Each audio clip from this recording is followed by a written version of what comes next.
After the surprise success of the first film and how it seemed to keep getting more and more money, Disney decided to do the Lord of the Rings route and film its 2 sequels back to back. And then another one pointlessly followed too.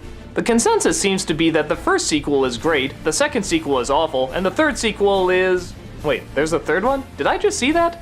Boy, was that forgettable. I think I'm one of the few people that has sort of the same outlook on all of them, which is... All of them have some really good action and some fun adventure, but all of them also have a lot of pointless padding, are really drawn out, and have some incredibly confusing and also annoying moments. In Dead Man's Chest, we continue the adventures of Jack Sparrow as he goes up against Davy Jones, which is a really great design. But they also bring back Orlando Bloom and Keira Knightley. What's the point? Their story ended in the first one. We didn't need them back. And on top of that, they give them a lot of screen time and a lot of backstory, and nobody cares. They were great at leveling out the more serious and mellow moments in the first one, but that was it. They did their job, they didn't need to be brought back.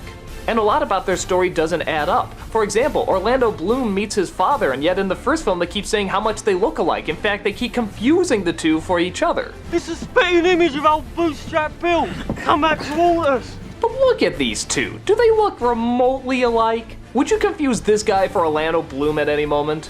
Johnny Depp is still fun as Jack Sparrow, but he's really overused. For example, there's this one scene where they have to save him from all these natives that are trying to eat him. Why? There's no reason for it. It doesn't connect to the story and it goes on for like 20 minutes. Couldn't you cut that? The ending is also based on a cliffhanger where they have to go save Jack Sparrow, which takes up even more time in the next film. Again, it's totally pointless, and even then that doesn't quite match up. At the end of this film, they say they challenge death and go to the ends of the world to try and get him back, but then the next film they say they didn't really want him back, it was just for some sort of big cause. The pirate's song is sung or some crap like that. It's so inconsistent. I feel like they really wanted to rip off Star Wars here, like the stuff with the natives was sort of like the Jabba the Hutt scene that went on too long, and that the little cliffhanger where they had to save one of the main heroes in between movies is like Empire Strikes Back.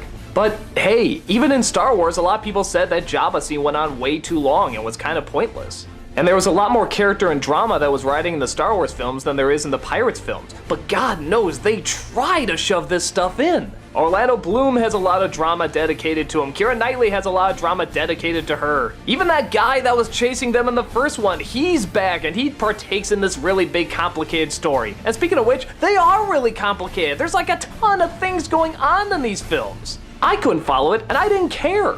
All I wanted to see was some sword fighting, some good action, and some comedy. Isn't that what we got with the first one? Isn't that what we should expect from something called Pirates of the Caribbean?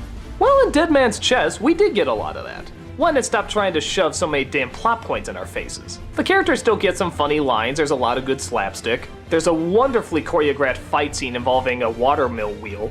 But if this film was already kinda complicated, the third one gets really complicated.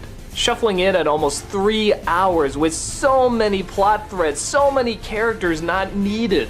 And it being so needlessly dark and confusing and weird and just not that much fun.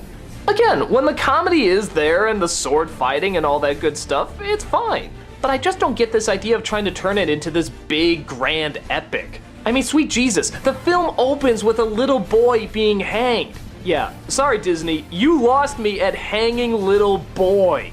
Guys, it's Pirates of the fucking Caribbean, not Schindler's List. But like I said before, there are a lot of really fun scenes. The climax is really great. There's still some good comedy, but you gotta sit through a lot of boring, complicated, needlessly gritty shit to get to it.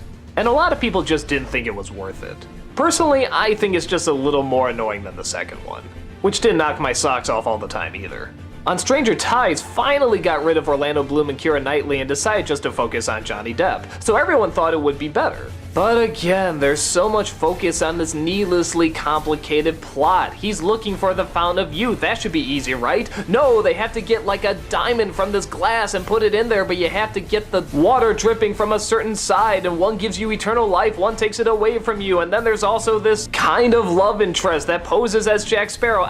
Okay, wait a minute, she poses as Jack Sparrow? Come on, movie, even we can't buy that. This is like the Pirates of the Caribbean we thought we were gonna see with the first film, not thinking at all what it's talking about.